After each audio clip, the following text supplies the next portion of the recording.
وعنده مفاتح الغيب لا يعلمها إلا هو وعنده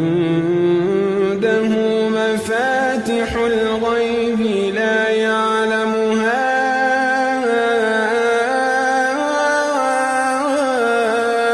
إلا هو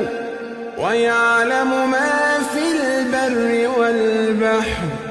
وما تسقط من ورقة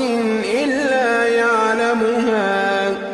ولا حبة في ظلمات الأرض ولا رطب ولا يابس إلا في كتاب